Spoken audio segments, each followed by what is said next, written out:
No one knows where, when, how, or if Apple's going to release an iPod Touch third generation. I'm scratching off the if because nowadays, with the rapid progressive technology, it's inevitable. Who knows? We might be seeing something later on this year. Maybe not. Maybe we'll see something next year. Maybe not. The point is, we don't know when, but we're almost sure it'll come at some point. Because Apple likes to keep innovating. Well, I've actually made a list of what I would like to see in the third generation iPod Touch.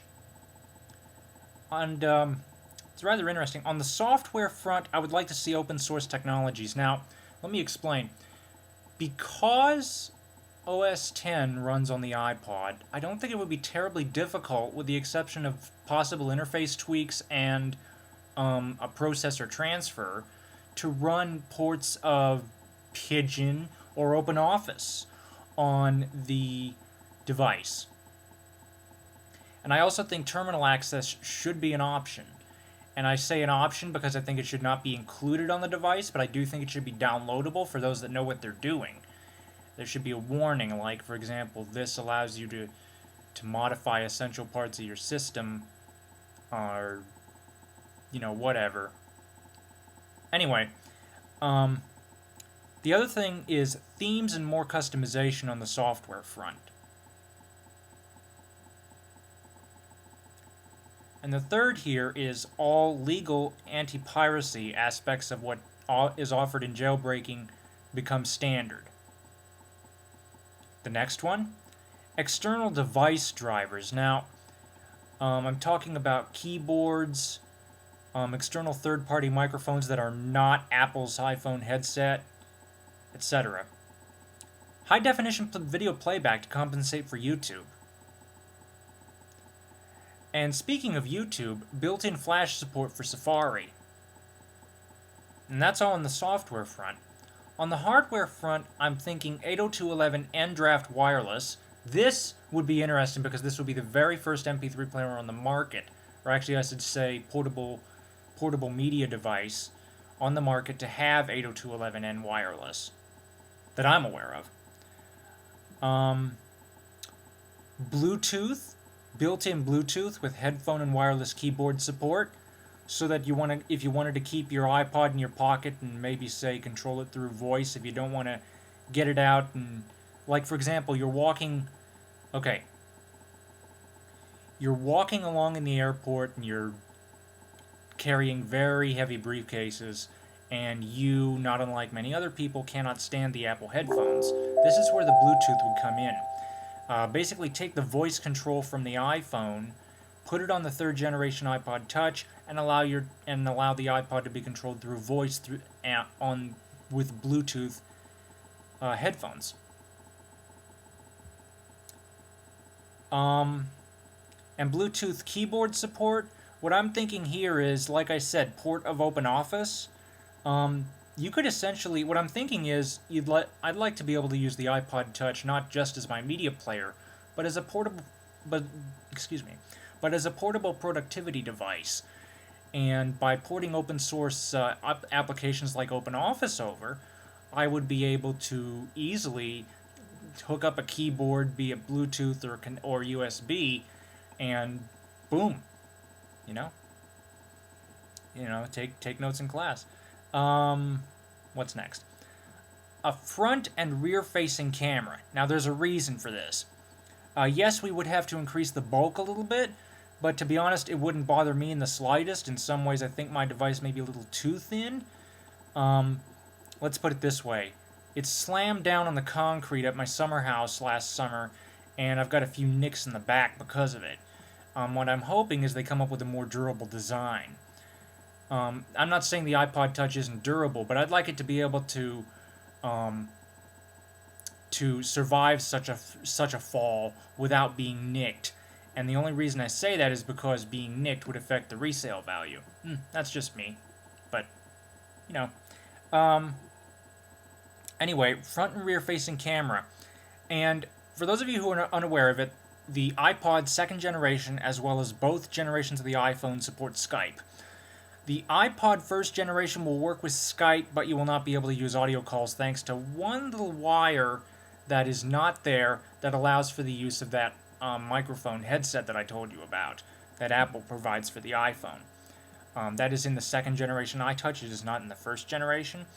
But Skype allows you to do video calls as well. So I think they should allow that by putting in some cameras. And even if they don't build them in, perhaps USB webcam with a 360-degree rotation. So that's that. A more conventional mini USB interface in addition to the 9 or 11 pin. And I only say this because keep the 9 or 11 pin for the iPod docking stations and the proprietary cable to connect it to iTunes. But for more input for third-party developers, I think they would probably be more comfortable to go with the mini USB standard, because in order to go with that 9 or 11 pin standard, you'd have to get support from Apple. And I know Apple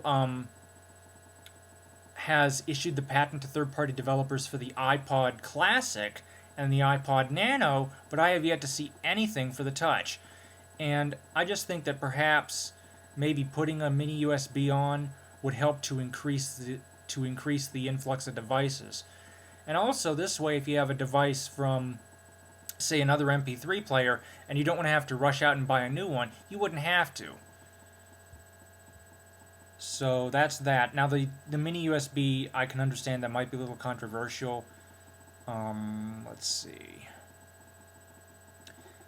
The next one is a battery with the capacity to be online and have Bluetooth going. So I'm talking full brightness, wireless, Bluetooth, continuous music, turn off all power features. Basically the same type of battery drain test that Walt Mossberg does on his computers when he reviews them.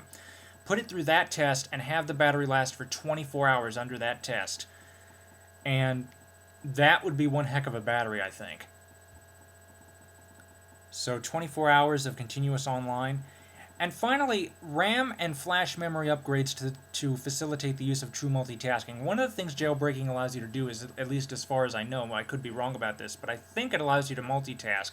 And I mean truly multitask. I thought I saw one video where it looked like somebody was using a task manager. Apple doesn't want you to do this because it bogs down the current device's memory. Why not just go ahead and increase that, you know? But these are my wishes that I would like to see in the third generation iPod Touch. Now, because of these hardware innovations, and particularly the camera, will it be as thin? I don't think so, but to be honest, that wouldn't bother me one bit. In some aspects, I think maybe the second generation iPod Touch may be a little too thin. And I only say this not so much from an aesthetic standpoint, but from a durability standpoint. But that's only because I'm the cautious type. I always like to buy products that are well manufactured. That's why I was surprised that when I made my iPod go... I didn't make my iPod go splat. That would have been stupid. But essentially what happened was I was handling my Mac. Okay, so I was handling... Let me zoom out here. I was zoomed in to read the... There we go. So I was handling my Mac, and I was handling my iPod. Next thing you know, the iPod slips out of my hand, goes splat onto the concrete, and what happens? Right along... It's kind of hard to see. Right along here. And... there it is. Right there. Can you see that okay? Well, anyway, that's where it got nicked. And I'd kind of like to be able to see a device that could take that type of splat without any nicks at all. And I only say this because if I were to ever resell it, I wouldn't get quite as much for it. But that's just me. I don't know. Maybe I'm just on my soapbox about that last one. But as far as the software and hardware improvements, that's the stuff that I would like to see. You know, I wouldn't care if it was thicker, but that's just me. You know. Anyway, Those are my likes and wishes. Thank you for watching. Comments are welcome, and have a nice day.